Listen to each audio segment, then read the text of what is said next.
There we go. Hopefully you can see that. Great. Well, I want to welcome everybody for taking the time out of their day to spend with us.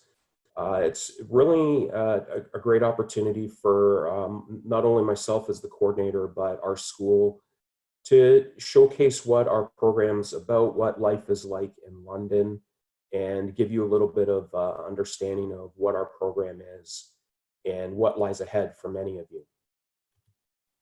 Sorry, just getting ahead of myself there.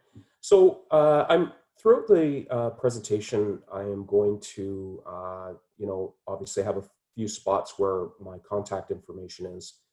But if you need to contact me directly, I am at rhfoster@fanshawe.ca. From time to time, I have students who have specific questions who contact me directly. So this is the best way to get a hold of me right now. I want to go through just a quick bio. Typically, when we start our classes or we're in an orientation, we have the opportunity to go through the class and find out where people are from. And it was great to see, a few people who responded in terms of where they're located. But just to give you just a quick bio about myself, I want to just give you just a quick snapshot of my education and my experience in hospitality. But just quickly, I did my undergrad through York University in Toronto, and while I since I've been a professor at Fanshawe College, I was able to get my grad certificate in online teaching from the University of Illinois at Chicago.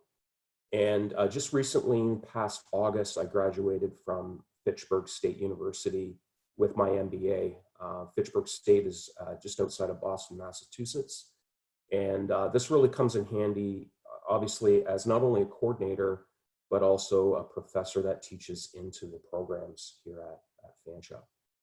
My hospitality journey came from a place that not a lot of international students have had exposure to, and that's through the club industry. So I formerly owned a golf course. I've worked in the club industry at corporate level, but you can notice on the pictures here, one of the courses that I managed, it was called Paris Grand Club and Inns. And what was really cool about that is I was able to get a grasp or understand the hospitality from all kinds of areas. So obviously from customer service, food and beverage, culinary, and more importantly, this property had an inn. So I was able to gain experience on the hotel side. So from food and beverage to hotel to tourism, I've been able to gain a lot of practical experience through my career and journey that led me to Fanshawe College. So that's just a little snapshot of myself. That being said, many of our professors have masters in a related field, whether it be tourism, hospitality, hotel, or food or beverage. So a lot of people ask, what does a coordinator do? My PowerPoint's going out of control here. Okay, so a lot of people ask me what a program coordinator does, or what is my role, or what are some of the supports that I provide. So what I do is I'm responsible for the curriculum in the program. I work with outside industry to make sure that our curriculum is cutting edge and that we are teaching the right things to students. I am responsible for the students in the program. So currently we typically have up to 200 students over the 5 levels that I'm responsible for. I'm responsible for, sorry, my videos are blocking the PowerPoint. There we go. So I'm also responsible for student academic activity in programs, including but not limited to registration, course progression, academic standing, and graduation. So at the end of each level or each semester, I would look at your records and make sure you can progress into the next level. I'm also an ambassador for the program, so I regularly meet with outside industry, and you'll hear from Debbie that she also does that as well, to make sure that we have lots of contacts. Obviously, for jobs, we also like to bring in outside or industry people to come into class to talk to students. But the big thing that I feel I bring is that I'm there for you throughout your college life, and obviously beyond. After graduation, our relationship doesn't stop. I generally get a lot of students who contact me after, who might be asking questions or might be in industry looking to hire students in the program.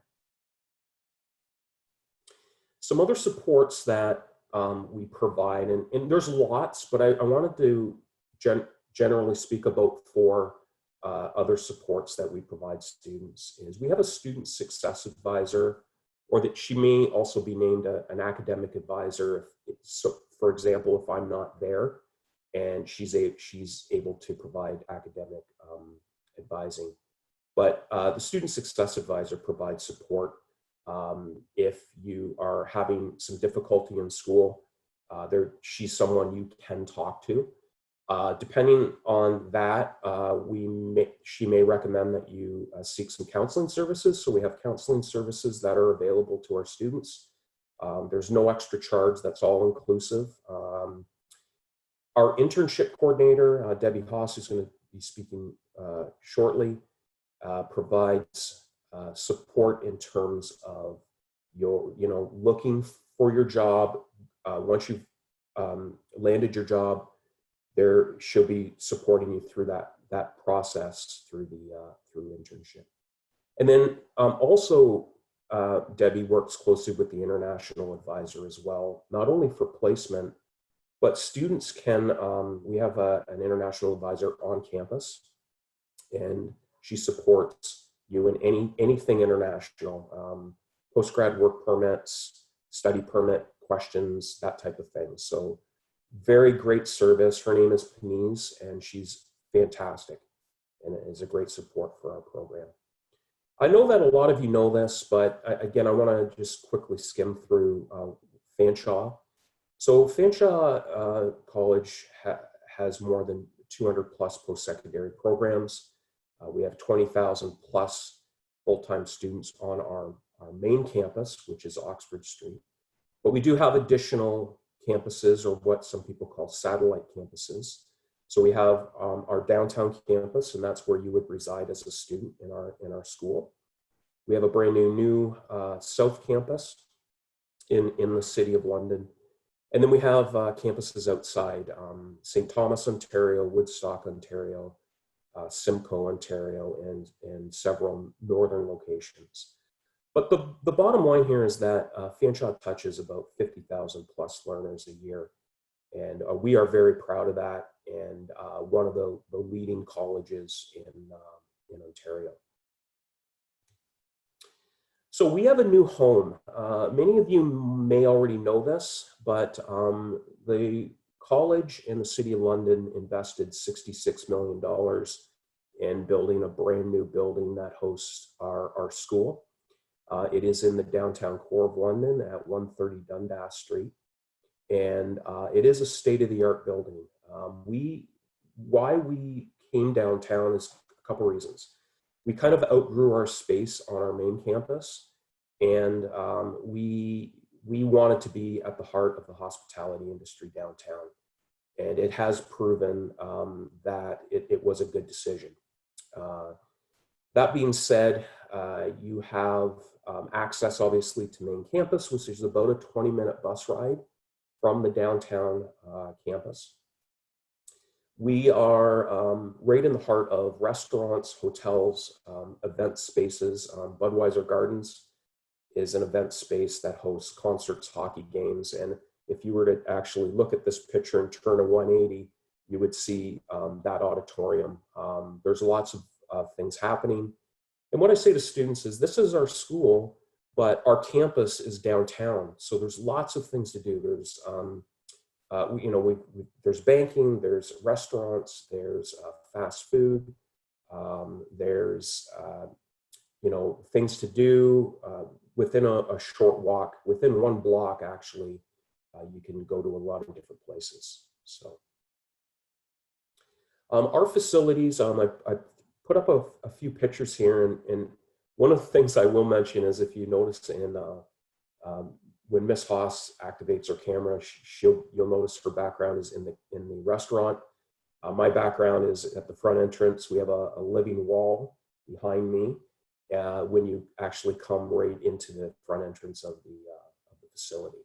But we have demonstration theaters primarily for the culinary program. We have kitchen labs primarily for culinary, but you'll be in the mixology lab for courses. You'll be in the chef's table, and you'll be in the cafe for some practical experience. If you notice in the photos here in the top right, that's our amphitheater, and pictured there is President Devlin. He's our president of the college, and just generally an amazing president and a great supporter for our school. And you'll from time to time see him downtown. So again, just about our school, the School of Tourism, Hospitality, and Culinary Arts, just to get a feel for the different programs that we offer. It encompasses several, but I wanted to kind of identify the main ones that draw a lot of students to our school. Primarily, culinary is a big draw for the school. We have food and beverage management, hotel and resort management, special events planning, tourism and travel, concierge, which is another one of our grad programs aside from THM.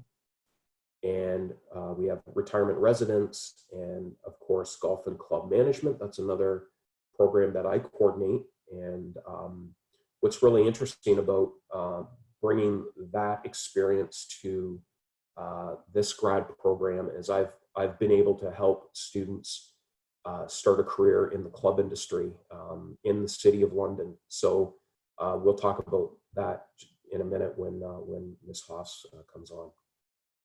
We have approximately 2,000 full-time students. We share the school not only with our the School of Tourism, Hospitality, and Culinary Arts, but also with the School of Information Technology. We have approximately 80 full-time and part-time faculty and support staff that make everything work. We have very flexible, modern facilities designed by our in-house industry specialists. Again, there was a lot of consultation with industry to make sure that we were providing the right tools and resources for our students to be successful in their learning. We are one of Southern Ontario's front-running hospitality schools. We're very, very proud of that. One of the other thing I will mention is in the City of London, we also share our town with Western University, which is number 26 on the world's best universities. And we have affiliations with Western as well in some programs and in that. So now to get down to you, for those of you who have applied for the fall, I would like to just take a moment to discuss kind of how the progression and the levels work. Our program has 5 levels. We have 4 academic semesters with 1 paid internship level that happens right in the middle. So just quickly, as for those of you who have applied and have accepted or are accepting for September, your first semester goes from September to December. Second semester goes from January to April. And then in level 3 is our internship level. So you would have a 4-month paid internship. And again, I'm not going to spend a lot of time describing that. Debbie will talk about that in a couple minutes. And then once you've completed your internship, you would come back into level 4, which would be fall of 2021. You would go to December, and then your final level would be in 2022 from January till April. So your tuition is spread over 5 levels. So whatever your tuition is right now, the way that you are billed is over 5 levels, not 4 academic levels and nothing in internship. It's just over 5 levels.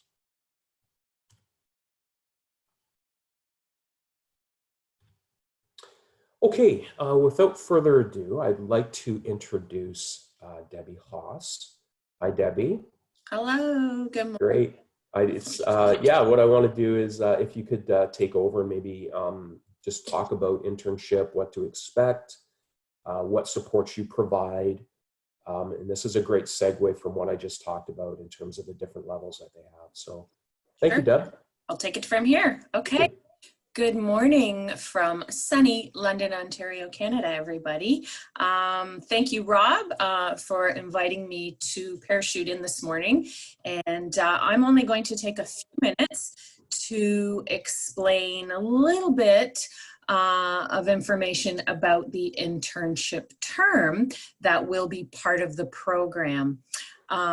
As Rob mentioned, I'm the internship coordinator, who basically is the person who will assist and guide you through the process. I'm basically your link to hospitality employers throughout Canada. So as part of your program, you will be required, because it is a mandatory requirement, to complete a 4-month internship term. And I know the word internship can be confusing because it can mean so many different things from so many different institutions.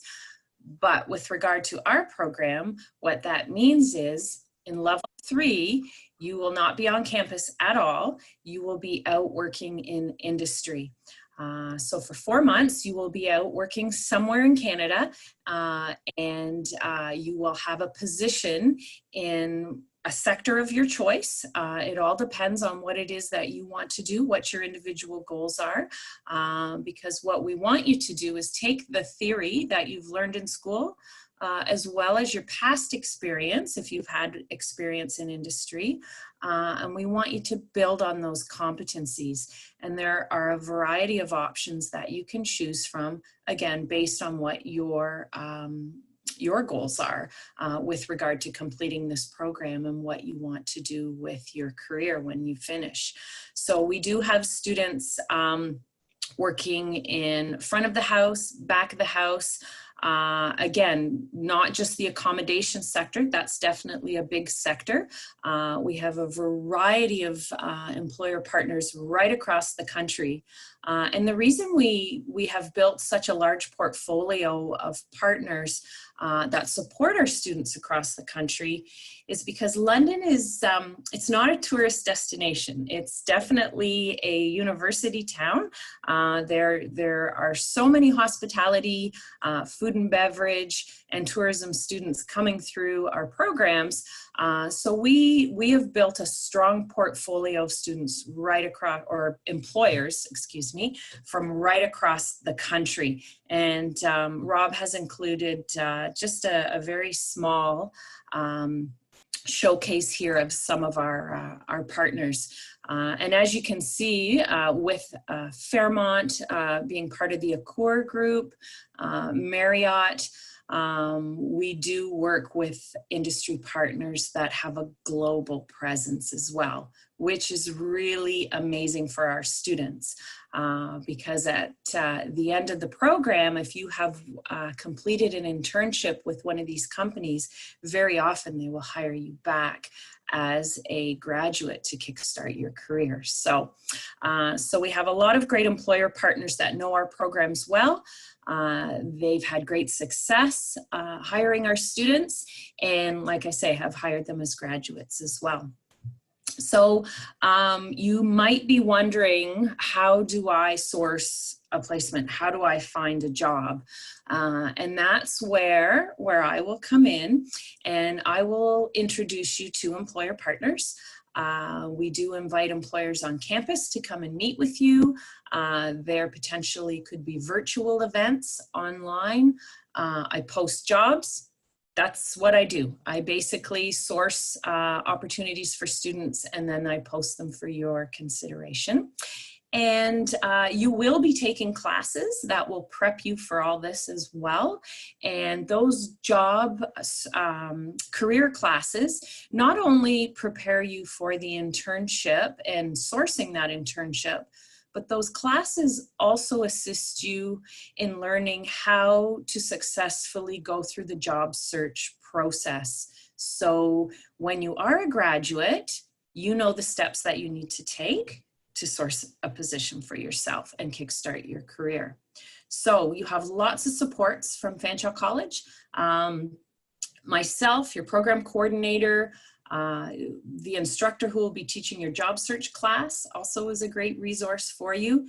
And yeah, there's a lot of assistance there to help guide you through the process.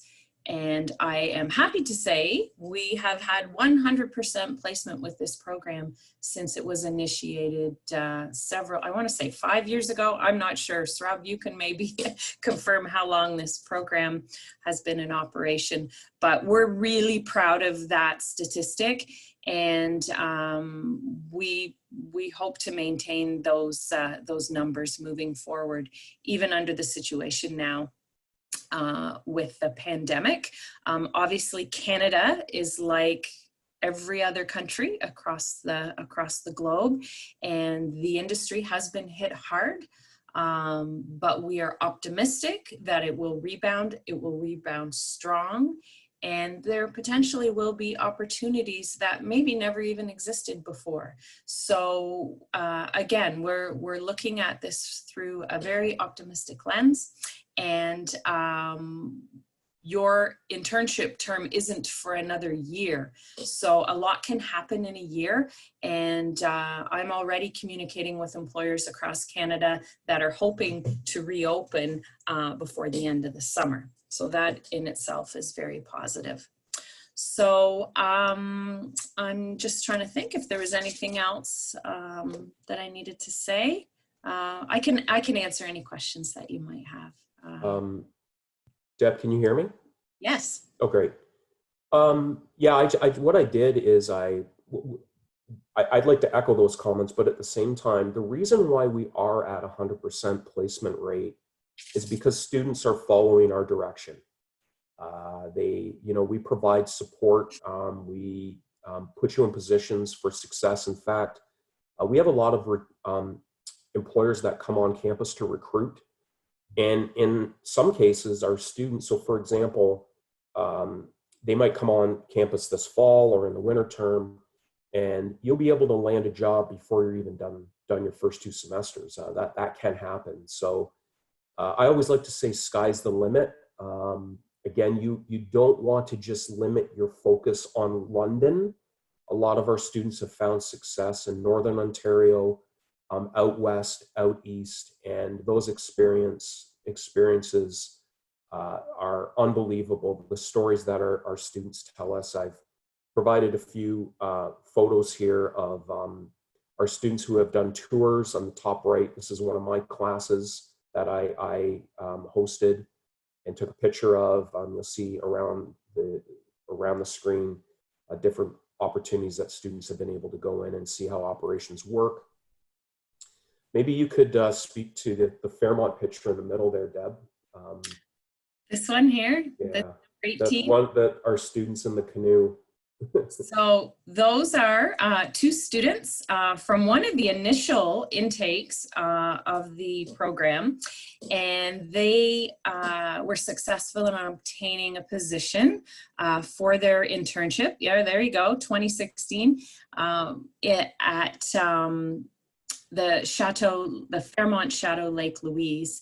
in Lake Louise, Alberta, which is a very historic property, very luxurious property. And so this is Lake Louise right out in front of the hotel. And so the students, not only are they gaining amazing exposure in the Canadian marketplace, they're also having a really good time.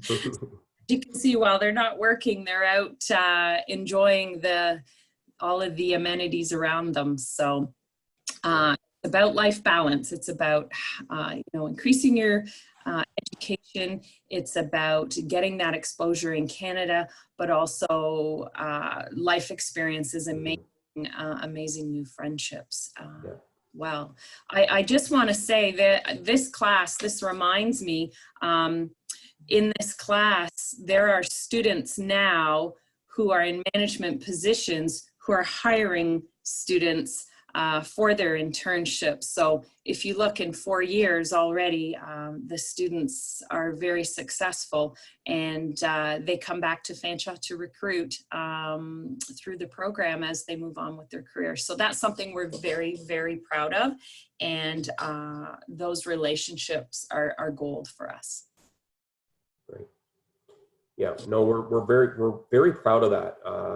Now that the program it's been in existence for several years now, and we're finding that our students are coming back and recruiting out of our school, and the industry knows about our program, and they are coming to us for you, and that's really a feather in our cap, and obviously a testament to the program and the types of students that we attract. And with all of you who've had experiences with an undergrad degree, experience in hospitality already sets you up for success. We're just essentially providing you the Canadianized version of hospitality and getting you ready for a career and potential life in Canada.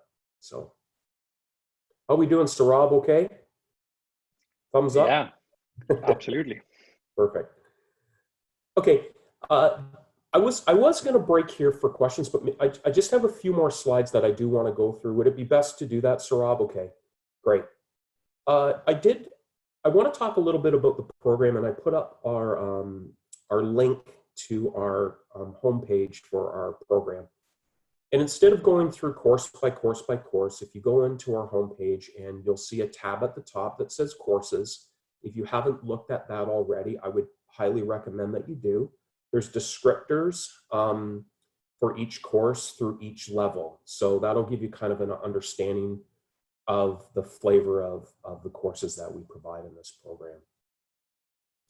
Generally speaking, again, this is a 2-year postgraduate certificate. So what we want to do is, understand your perspective in terms of where you've came from, what your hospitality experience is, and make sure that we set you up for success so that you can integrate into the Canadian hospitality industry. So this course was designed for professionals like yourself with some hospitality, not everybody has hospitality experience, but some great work experience. We're designed to prepare students for work in Canada through advanced management and leadership courses. And we all know that you have skill sets. We want to make sure that we accentuate those. And of course, the big reason why you're coming is setting you up for success through work placement. And that's what our college does very well at, is providing you with the theory behind the industry, but also connecting you with industry partners. I wanted to show this. This is something that the college has mandated our schools to implement into their programs. And it's called SILEX, which is Signature Innovative Learning Experience. And what that is the college is committed to make sure that students have a level of experience, be it through some type of entrepreneurial project. It could be through some applied research. It could be a live client interaction. So you're working with an industry partner directly through a course. so that when you come away from our program, you're ready. You can say, I've done that. I've been trained in that, and our industry partners know that. So we want to make sure that, and then again, it's another implementation into the curriculum that we develop. And remember, our curriculum is always evolving to stay cutting edge in industry. On the right side, you'll see job skills for the future. So we want to be able to, now the college says that we need to touch on about 3 or 4 of these things in each program. I want to touch on all 7. So we have been implementing these job skills into our curriculum as we continue to build those out.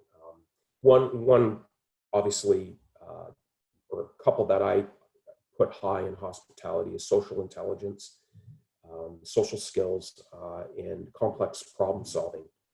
And that's very prominent in our industry, or needed in our industry. So just a little snapshot of the behind the scenes of how we develop our curriculum. This is something I talk about in the orientation when you get here, but a lot of people have asked, what are the secrets to success? And it's very simple. It's attend class, go to class, work hard, listen to your faculty, network with industry, and there'll be lots of opportunity for that. And then lastly, when you've networked with industry, is capitalize on opportunities. And there will be many. But majority of our students who have been successful have followed kind of these 5 bullets, kind of at a high macro level. There's lots of things at the micro level you'll need to do, but these are simply what you need to do to be successful. And we'll talk about that more during orientation. And this is actually my last slide. And I wanted to show the grade point average. And it's not, people might say, why are you showing grade point average? But obviously it shows you kind of the system that we use. But the reason why I'm doing this is because I wanted to just let you know, generally speaking, if you follow those 5 bullets that I showed on the previous slide, a lot of our students are in that 3.5 to over 4.0 grade point average. We know that you have undergrads from other areas of the world. You have the ability to handle a certain amount of workload. You've proven that.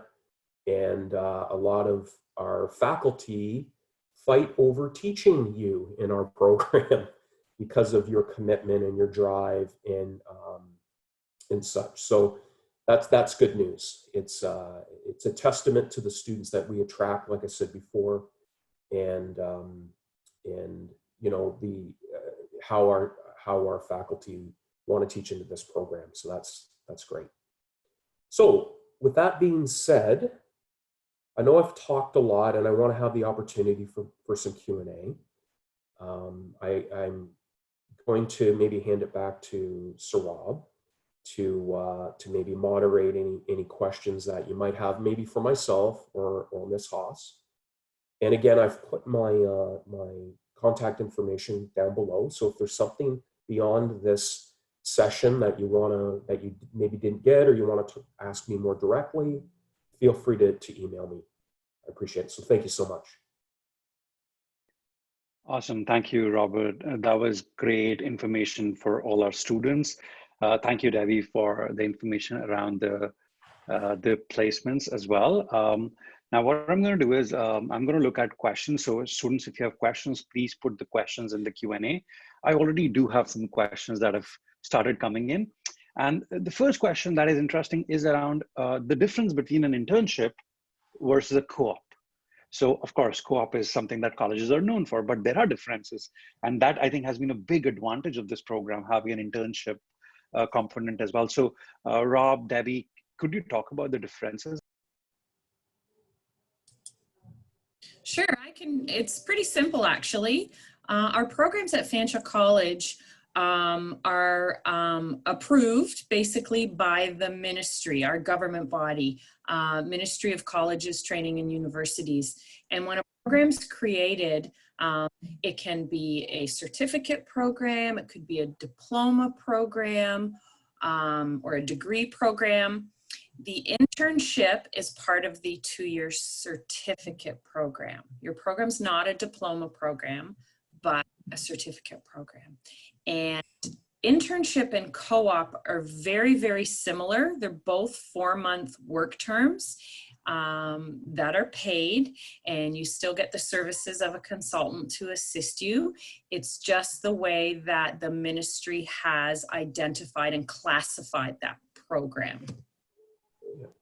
Co-ops are more typical for diploma programs, and internships are more typical for graduate programs. Is really the big difference. Yeah, absolutely. And I would also add, I think another difference operationally is co-op is generally supported by a co-op consultant, which is a central Fanshawe college service, whereas an internship is supported within the division by an internship coordinator, which is amazing because you get support from people who know the industry exactly. And your professors, of course, in all programs help you as well. So I think having that internship coordinator within the school also is a big differentiator. And I believe I've known this program for the last 5 years, and I've seen amazing success stories. And I think that is one of the big differentiating factor and big reason why our students have been so successful in this program as well. So thank you for that. That's great. Now, we do have a lot of questions coming in as well. But one question that I have, Rob, that I want to ask is, and a lot of students do ask this, is how many hours of classes are there every week? Yeah. I always like telling them, yeah, hours of classes is important, but also the effort you have to put in before the class and after class is also super important. So if you can talk about that, Rob. Yeah, that's a great question. And that's something I should have put in the PowerPoint, but we've designed this strategically. You would do six courses per semester, which equates to about 20 hours of in-class commitment. Now, we've designed this strategically so that students can go out and work part-time, because we know that income is important, and international students while studying can work up to 20 hours per week. And a lot of our students capitalize on that opportunity, okay? So again, we didn't overload the courses strategically for that reason. So 6 courses per semester, approximately 20 hours of face-to-face classes, so per semester. I hope that's pretty much the answer. Absolutely. Or the reason. Any other questions related to that? No. No. There are questions related to online learning and how we have adapted to online learning for our current students, and also for the future. In whatever way, online learning, I think, will be a part of things that go forward in the fall. So students are asking, how are we doing online learning? Are all the supports available virtually as well to students? Yes. So if you can talk about that. I will also add the international supports available after. Yeah. So really the intent of our program is, in a perfect world, students would come to London, reside in London, and come to class. It's a lot of the programs aren't designed for online. We didn't start the program to be an online program because students want to come to class, learn in that environment. That being said, since the pandemic and we've been forced to move to online, I'm in touch with the students on a weekly basis through an online town hall forum, and I'm trying to get the sense of how the online process is going, and they're enjoying it. What we've done is we've basically taken what would normally be in class, put it online, and we've developed a structured timetable where students have the flexibility to come into class and experience a live lecture. All the lectures are recorded. So if you're not able, so for instance, if you are halfway around the world and the time zones are different, you can watch the recorded video and still participate in all the assessments, and you would still have access to the professors. Our current timetable right now is classes have been scheduled Tuesday through Thursday. And we've been strategic in that because we want students, again, when job markets continue to open up, and they have in Ontario, and students are able to get jobs. We wanted to have Friday, Saturday, Sunday free, and then Monday they would get back kind of in the mode of getting into their courses and finishing work. We have those shoulder days, Mondays and Fridays, for you to connect with your professors if you need any one-on-one help. But no, we've been monitoring this, and very confident that it's been successful up to this point. If you have any specific questions regarding that, you can always send me an email. I could send you a sample copy of our timetable that we're currently using in online. So yeah, hope that helps. Awesome. Thank you, Rob. I think that's really important. A lot of questions are coming in about the fall intake, and I'd just like to address that briefly. Fanshawe did make an announcement yesterday that for fall intake, many of our programs will go online. Some programs would run in a blended format. So the announcement for each program has not been made till now, but that is forthcoming. And Fanshawe is committed to communicating with you by May 28th. It can be sooner, but by May 28th, about your specific program and what is the mode it is being delivered in. But as Rob was saying, all these supports are available to you, even in an online format. We have adapted really, really well to online learning as well. So academic supports, of course, are available. Non-academic supports are also available to you virtually. So for example, for international students, if you have questions about your study permits, how will it be extended, work permit applications, because this has an internship, there is a co-op work permit required. Even though it's an internship, it's still called the co-op work permit. That's true for every placement, every internship, every co-op. It's just called the co-op work permit. How to get that? All those things are still being done by the international office. We hold virtual sessions. So Rob was talking about Panis. Panis and our other student life coordinators are doing online sessions to help our students get through those immigration requirements as well.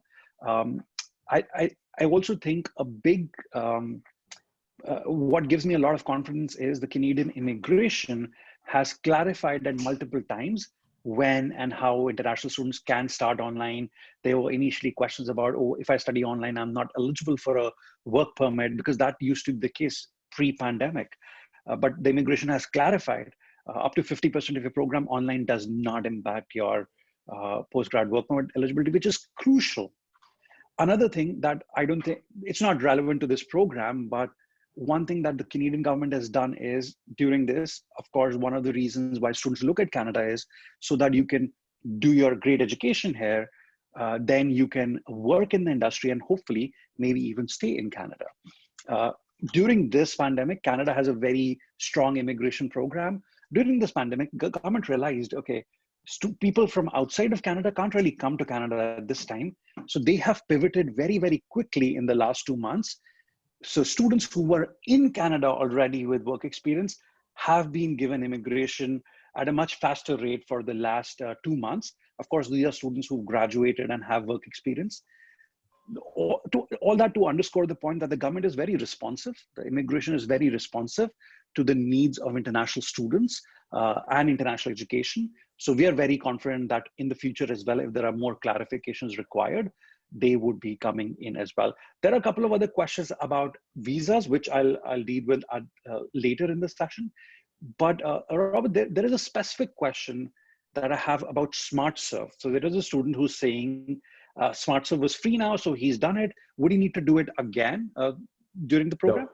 No. Once you have, if you have the certifications that we require, currently SmartServe is one. Safe Food Handler, it's a national certification, needs to be completed, and that's it. We used to do CPR and first aid, but we've actually taken that out.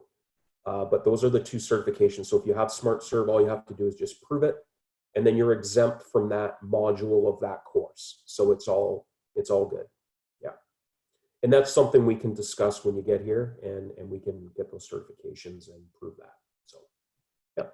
Awesome. So yeah, if for those of you who are out there who are coming and you want to get a little ahead of the game, and if SmartServe is indeed free, I didn't know that actually, but yeah, if you can get ahead of the game, that'd be great. Debbie, there is a question about the internship that I have here. The question is around how many hours are required? Is there like an hour requirement for internship, or how does that go? That's a great question. The internship term is a 4-month term, which is 15 weeks. And the minimum requirement of hours over 15 weeks is 360 hours. So obviously we understand that in the industry, there's ebbs and flows, and you have your busy weeks and maybe your not so busy weeks. So we average it out over the 15-week term to be a minimum of 360 hours, which is very doable in 4 months when it's busy in Canada. Awesome. Now, there is a question, this is a little speculative, very speculative actually, but I think this just shows everyone is nervous, I don't know if it's the right word, but uncertain about the future. So the question is around post-pandemic, is there a future of the hospitality industry? I know it's, but I think that's what a lot of students who want to invest in this program, their time and money, are thinking. So I don't know, Rob, Debbie, if you wanted to. Great question. I don't know, Deb, did you want to tackle this one first? For sure. Okay. I'm hopeful. I do believe, based on a lot of the articles that I'm reading and a lot of contact with my industry partners, there will be a rebound. Absolutely. People will always need to eat. People will always have a need to travel and a place to rest their heads. So the industry will not disappear. It may change. There may be new regulations with regard to the way we conduct business and the volume of guests, and the cleaning standards for sure are going to change. But this is where I see potentially there could be new opportunities created as the industry does evolve. It will take time because, to be honest, it's about rebuilding consumer confidence again. And we rely very much on our industry partners for this program. But knowing that they're hopeful in opening, they're planning to open later this summer, I think that shows that for sure there's going to be continued opportunity. It's just going to take time to rebuild to what we knew pre-March 2020. Just to echo those comments, the province now is gradually opening things back up. As of late, we've done a very good job, our Premier's done a very good job of, and Prime Minister of Canada has done a very good job at getting ahead of this, maybe comparative to what's their experience in the United States. So with that said, we're able to control cases, and that'll be highly monitored. So like, for example, in hospitality, in the golf business, golf courses have reopened. Restaurants will be gradually reopening with standards that they need to adhere to. And as long as cases continue to stay flat, there's no big spikes, that's good news. And they'll start loosening some of the constraints moving forward. So, and the nice thing about Ms. Haas is she's in touch with our industry partners all the time, and they're providing her with updates on maybe some projections in terms of the future. So to answer the question in short, no, we're not too worried. As long as things are under control, we can see a gradual increase in that sector. So back to normalcy, hopefully. Awesome, thank you. Thank you for that. There are a lot of questions coming in which are specific to the requirements in the industry. So a couple of questions are like in some countries, there are like height requirements to work in the hospitality industry and things like that. So of course, these are questions coming from students from those countries, but are there anything like that, Rob and Debbie are both shaking? Nothing, no, we don't discriminate based on height or anything. That's nice about Canada. We're very multicultural, and no, I've never been asked that question. That's interesting that somebody would ask that, actually. No, Yeah. not at all. Not The at all. Employment Standards Act that Employment we follow Standards does Act would not allow us to allow discriminate. any discrimination. Yeah. Fantastic. Thank Or you. any other There, factors for that matter. Yeah. one of our education partners from Colombia who's been very active. So this is a big shout out for Angie. She's attended almost all of our online sessions. She has a question around how does assessment happen? So we've set our program a very practical, very industry oriented. How do assessments really happen in a program like this, Rob? Yeah. So we basically have it sectored into kind of theory and practical. So we have theory classes, we have practical classes. In terms of assessment, it could be assessment based on, we assess based on maybe assignments, heavy into case studies, so situational things. So from a management perspective, there's a situation, how would you handle it? This is the rubric that we use to assess. We assess through quizzing. And then, of course, we assess in the practical side.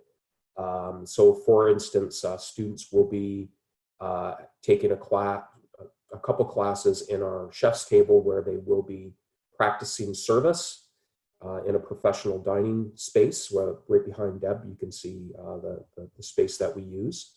It's a real live restaurant. People come in and use it. We use it for simulations, but it's using live clients. So based on that, there was criteria that they have to adhere to. And then we have our professors who assess them based on, you know, their deportment, how they talk to customers, did they follow the protocol or processes of the restaurants that has been taught to them, those types of things. So yeah, so and again, from an assessment standpoint, we have to make sure that we have the check mark on the students. So when they graduate, we're confident that they can go out to industry and be of value to our employers and set them up for success to move up within industry.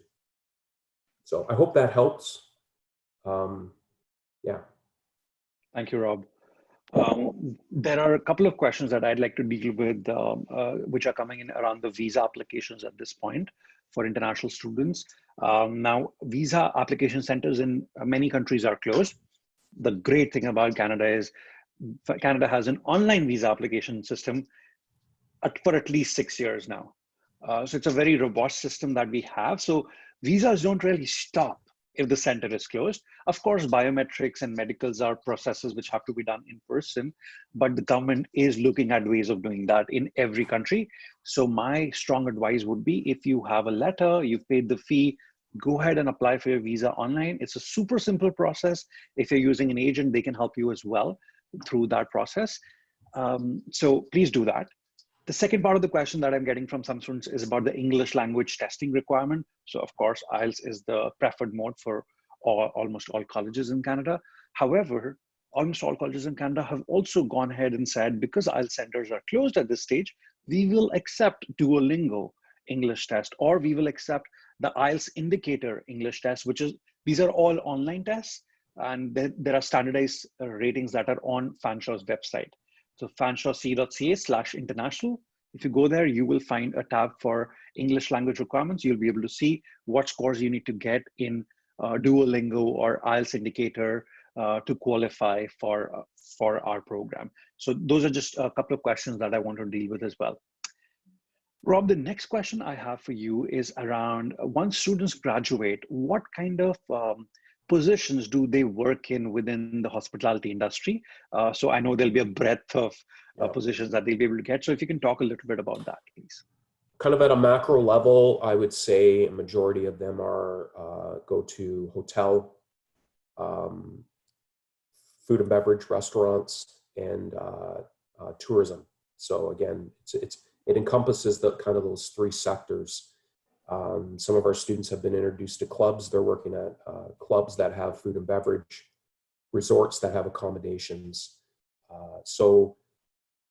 Deb, maybe you could, I know, do you have, you might have to go. I know that you have another meeting shortly, but would you be able to help just maybe talk about the jobs that they've been able to land? Maybe So some entry level moving up to management would be helpful. it depends on the student. It depends on what their goals are and where they want to take their career and their performance in industry as well. So a lot of students go into different sectors for their internship that they've maybe not had exposure to before.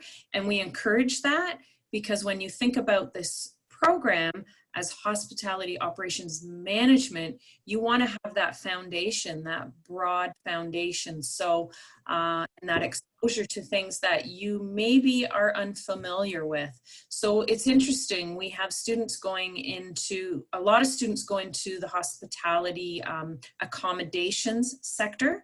And we also have a large number that go into the food and beverage side of things. Front office is popular in the guest services side of the business, but I would say historically, the food and beverage sector is probably about 47% of where students are going. And again, in a variety of different positions. It depends on the skills you have. It depends on the exposure and experience had, as well as, again, I'll bring it back to what your goals are and what you want to do with the education you get from Fanshawe College. And it's about building those relationships and building your network here in Canada. And the internship is definitely just a stepping stone to get you that exposure, to get you that Canadian work experience, but really to start building your network. Because when you do graduate, you're going to have hopefully a really great reference from an employer, but you will have already made those contacts in industry as well and with other employers. As part of our networking here on campus, you're going to connect with lots of employers. And one situation that we seem to have over and over again is students will come to me and say, I don't know what to do. I have 3 job offers. So it's about deciding what's best for you and what you want to do with your career when you finish the program. Yeah, Debbie, I'll just add to that a cool story is one of our students who started in the inception of our program years ago, went out, got experience, and we actually hired them back to teach. So first time, so one of our grads is teaching. He's a technician in the restaurant, teaching students, and that's what it's all about: is getting the education, getting the experience, and who knows, you might circle back to Fanshawe and assist us in teaching new students. So who knows where it'll go. Thank you, Rob and Debbie, for that response. And I know Debbie has to leave soon for another meeting. Thank you, Debbie, for joining us this morning as well. We will continue with a few more questions that we have, Rob. Sure. There's a question coming in about, is there equipment or book lists that we need to get before we start this program? Any advice on that? Great question. We provide a majority of the resources in terms of, traditional textbooks and whatnot. There are some texts in various courses, but we try to limit that. We like to provide the resources for a majority of your courses. So you don't need anything. So if you're starting in the fall, there's nothing you need. You just need to get here, and then we'll discuss what the requirements are. In our practical environment, so for instance, when you are in the chef's table doing your practical experience there is a uniform that you do need to have. And, we try to tell the students to budget around $80. That won't be required until level 2 of the program. So you're in level 1, they'll talk about what you need to do to be prepared for that experience. So yeah, again, generally speaking, no. I remember when I went to university for the first time, I got there, I was excited, and they gave me my book list, and I went to the bookstore, and it was $800 in textbooks. I might have used about 40% of my textbooks and realized, oh my gosh, again, just short answer, no, we provide a lot of the resources knowing the costs. Thank you, Rob. There is a question coming in around January intake. So of course, this program runs in fall, winter, and summer. Yes. So if the students starting in the winter intake, when does their internship come in? So that chart that I showed you, you basically move back one semester. So you would have an internship in the fall of 2021. So you do semester 1 in January to April, semester 2 in May to August, and then internship happens September through till Christmas. That being said, summer and fall are the most popular times that our industry is looking for students. That's not to say if you started summer that you couldn't get a job in the winter. It takes a little bit more for Ms. Haas to provide assistance with that. But again, we are running at 100% placement, very proud of that. And Ms. Haas works very hard on your behalf. So. Awesome. The next question, Rob, is around the minimum credits required to pass. So you did provide the CGPA point system there. What are the credits required to pass the program as a whole, or each? Honestly, I don't have that information right off the top of my head. Generally speaking, you have to pass all the courses in order to graduate. Though the courses are associated to credits, unless you are coming to our school with certain credentials that exempts you from certain courses, which generally doesn't apply in our grad level certification. There's a minimum, what we call residence requirement for credits in order for you to be able to apply those.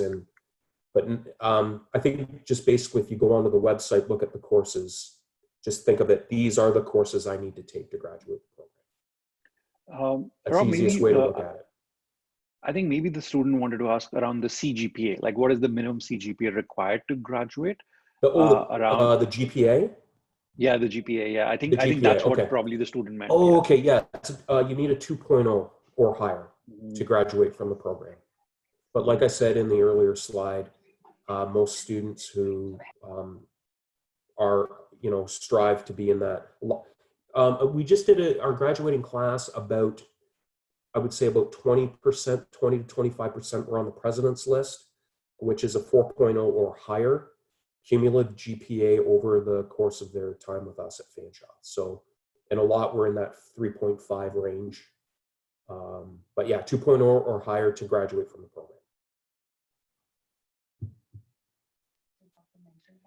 All right.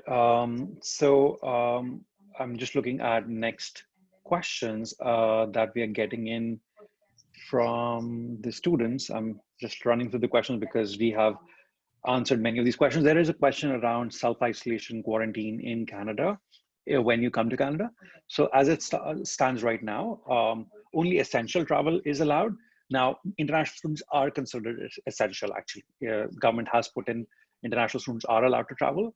However, we are not recommending students to travel right now because of the announcements and the strict procedures in place. There is no point in traveling right now. However, there will be changes, we believe, in the next month or so to that. So we will advise you on when it's fine to travel, what the procedures, if there is a quarantine procedure, what is the procedure for that? Fanshawe will work with you through that process. And of course, as I said earlier, there has been no announcement specifically about this program in terms of how the program would be running for fall. Fanshawe has announced that most of our programs would be running for fall 2020, but there might be changes. There might be different formats. There will be an announcement made for specific programs by May 28th of this month, and we will keep communicating with you on how that will happen and the process for that. Okay, so I'm just looking at questions that I am getting. Okay, so Rob, there is a question around exams, and I think you did talk about how the assessment is done, but students are asking if this is all done online, how would that happen? How would that look? Yeah, If there is an exam, we use a proctoring service called Examity, where basically the exam would be hosted online through what we call Fanshawe Online, which is our platform that we use to host our courses and our materials. And essentially, and it depends on the course. Like, we have certain certifications that students get, like they would get their WSET Level 1 wine sommelier.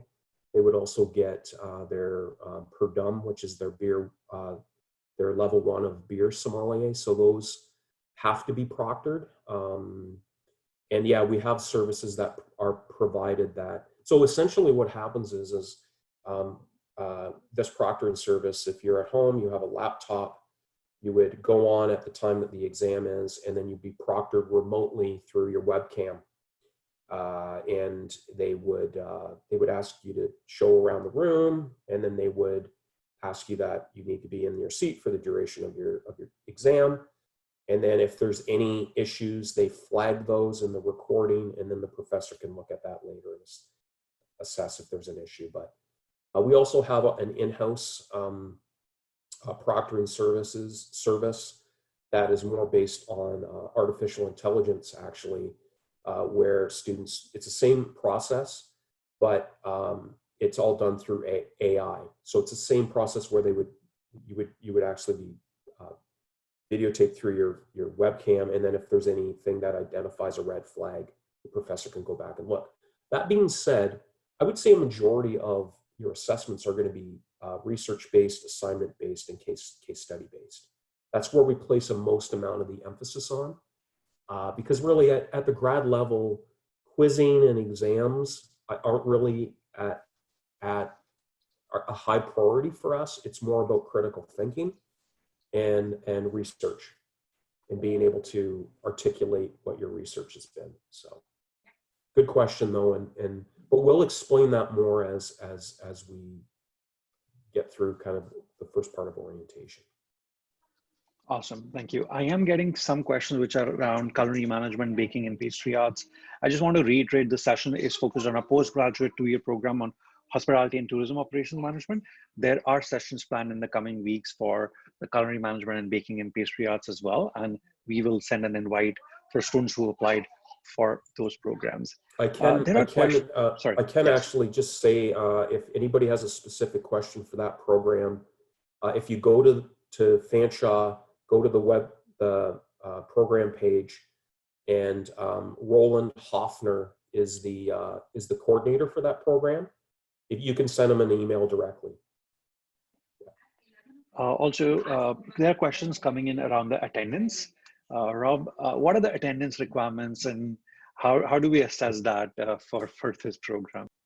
Yeah. So I place high importance on attendance, especially pre-pandemic. We want you in class.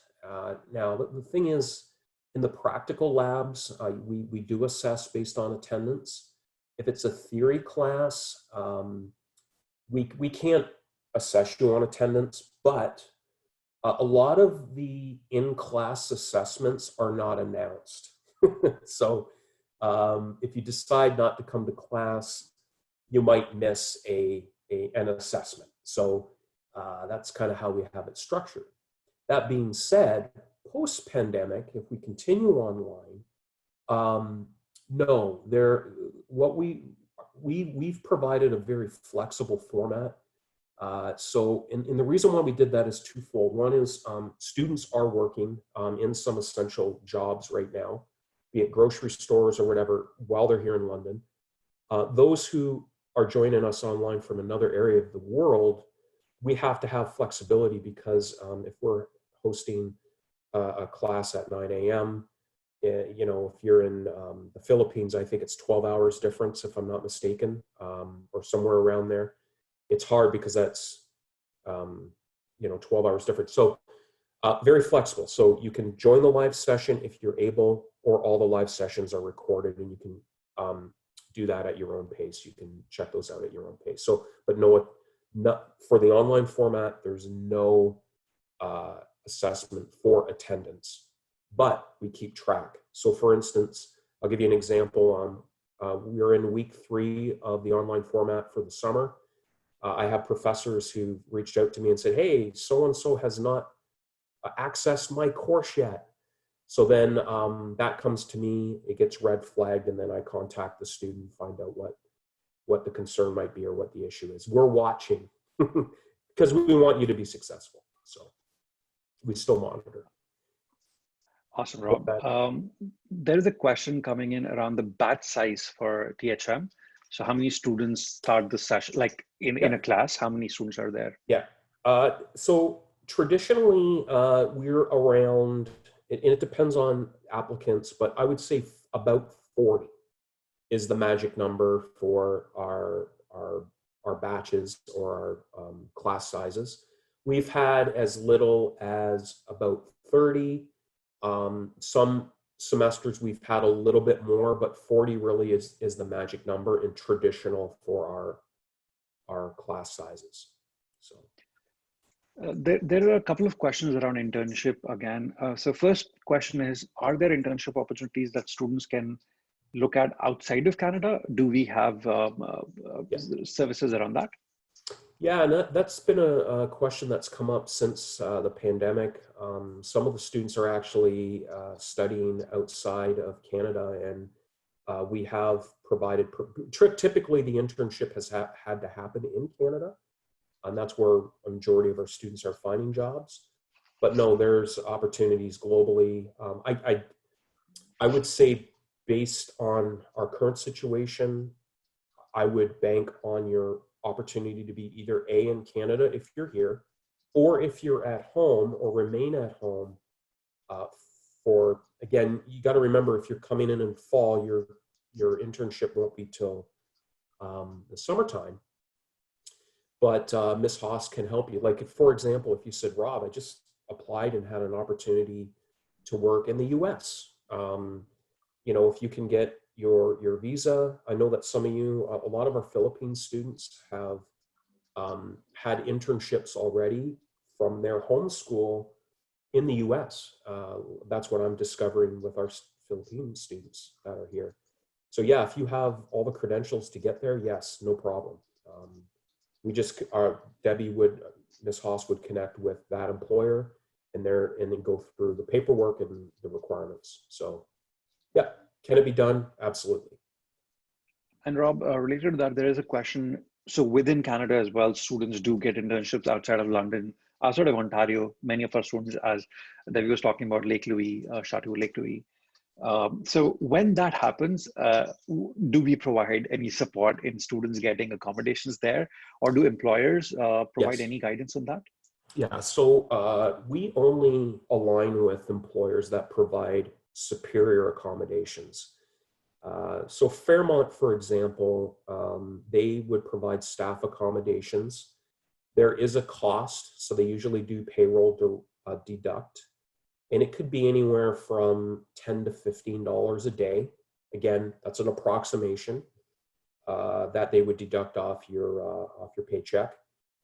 And then, but with that, you would get there's a food program as well where the food is heavily discounted for staff, and the staff accommodations. And again, for Fairmont in particular, their staff accommodations are very, very good. And we've had great feedback from our students. In fact, we've had industry folks who have hired our students, and because of the poor accommodations, after we hear about them, we tell them to up their standards or we no longer do business with them. So we want to make sure that you're comfortable where you are, and that's very important to us as well. So so that's one example. And Ms. Haas knows that. Ms. Haas knows the properties that have great accommodations. So, yeah. Awesome. There is a question coming in around living off campus in London, and then what is the best way to travel, by bus or by car? Yeah. I would like to say here that the campus is downtown London. And the bus system in the city is free for all our students. London Transit is free for all Fanshawe College's students within the City of London. So that is generally the preferred mode of travel for our students within the city. And in terms of living, you can live, there is of course accommodations available in downtown. There are accommodations available in all parts of the city, and the downtown especially is the best connected part of the city. You can live wherever in the city based on the cost and what you want to spend. And you can travel to downtown fairly easily. Of course, there is accommodations downtown as well, but practically downtown accommodations are a little bit more expensive than maybe probably other accommodations available. But it also depends on if you want to live Right. alone or shared. Yeah, we don't have a residence attached to the college downtown. It's all off-campus housing. Most of our students, the college has a site that advertises off-campus housing and provides support with that. A lot of our students try to tend to live on a bus route. That's a direct bus route to our college. So it could be a majority of them are able to find accommodations with a minimum of or a maximum of about a 10-minute bus ride. At best, some of them found accommodations that are within walking distance. Yeah. Awesome. I'm trying to look at other questions, and I think we've answered almost all the questions. There is a last question that I'm going to take, which is around scholarships in the program. And of course, there are no, if I'm not wrong, Rob, there are no specific scholarships for this program, right? There's no entrance scholarships for specific to the program. We do offer awards. So we do offer awards for students who excel in certain areas of the program. And again, you can source that through fanshawec.ca, and just in the search box type awards, and you'll see a list of awards that are specific to schools. And that would be something that you could apply for once you're here. There's also entrance scholarships and bursaries, but that's more college-wide, not school-specific. So that you'd want to direct your attention to that and apply where appropriate. Rob, I said that would be the last question, but I do see one question that has come. Cool, no problem. For and it's been circulating by a couple of students. And the question is around this program being available only to international students. Is there a specific reason why that happens as well?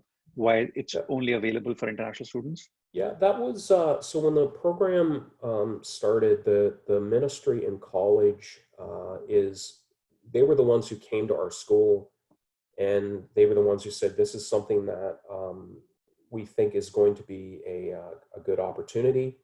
And we did want to, and again, it wasn't that we didn't want domestic, they wanted programs designed to help international students integrate into that field of industry. So, and in ours being in tourism and hospitality. And yeah, so before we had two versions of the program. We had a 2-year program, and then we had a 1-year program that was available to domestic as well. But there wasn't as much uptake in it, and we don't offer that 1-year option anymore. It's only 2 years. But generally speaking, yeah, it's something that the college as a whole asked us to put together. And reasons beyond that, I don't really know specifically, but all I can say is that the students that we get semester after semester are outstanding. They find great success in various parts of our industry, and it's a testament to that our industry people specifically come to us and say, we want students out of THM. And again, we like to say, yeah, that's because of us, but really it isn't. It's because of you, and it's because of your experience coming to us and your dedication to your academics and your career, and it shows. And that's why we're at 100% placement rate. It's really what I would say, Rob, it's also because of you and the professors that support these students throughout their process. Yeah. of being at Fanshawe. Well, So, we're kind of we're their family away from home, right? And that's how mhm. we are. We're very connected. Um, we I take a very vested interest in your success, and all of our faculty do. It's See, the difference is that you're not sitting in a lecture hall. Like if you were to come to college and there was no online or pandemic thing, um, you're not in a class of 400 people with one person lecturing. It's 30 to 40 students. It's very intimate. You have access to all your professors. If you need to talk to Miss Hosh, you come up to the 6th floor, you see if she's there or book an appointment. It's very intimate. We take pride in that, in the services that we provide to students.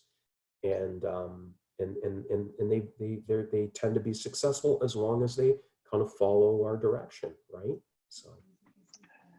Awesome, Robert. Thank you. So I would like to thank all the students for the questions. There have been amazing questions, and thank you, Rob, for the amazing questions, and Debbie too.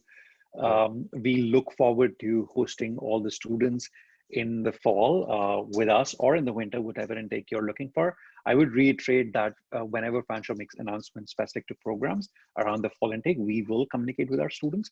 Fanshawe has committed to providing an update to you by May 20th. It might be sooner, but by May 20th, we have committed to that in the announcement that went out yesterday. So we will stay in communication with you around that. Rob, I'll give you the final words for the students who are looking at coming to your program in the future. Great. Well, I want to thank you, Saurabh, for your guidance. And I like to call Saurabh the rock star of the international office. He provides me with so much support over the years. And, you know, it really takes a village to raise a student, in my opinion. And, you know, there's a lot of supports at play through not only our school, but through the international office. And, you know, at times students come to me with various questions. And if I can't answer them, I either advocate on your behalf or direct you to where you can get that answer. I'm kind of the tour guide that gets you to the right place. But that being said, I'm looking very forward to either seeing you in person in the fall or maybe virtually online. And I'm very excited to get you going and just, you know, get to know you a little bit better. And that's what it's all about. So again, thanks so much for the opportunity to discuss the program today. Again, like I said, you can contact me at rhfoster@fanshawec.ca if you have any specific questions. I'd be happy to discuss. You might get away from this session and say, oh my gosh, I forgot to ask this important question. I'll be able to answer that via email if needed. So again, thanks so much. Look forward to seeing you in the fall. Take care. Thank you, Rob. Thank you, everyone. Have a great day. Looking forward to seeing you at Fanshawe. Thank you. Thank you.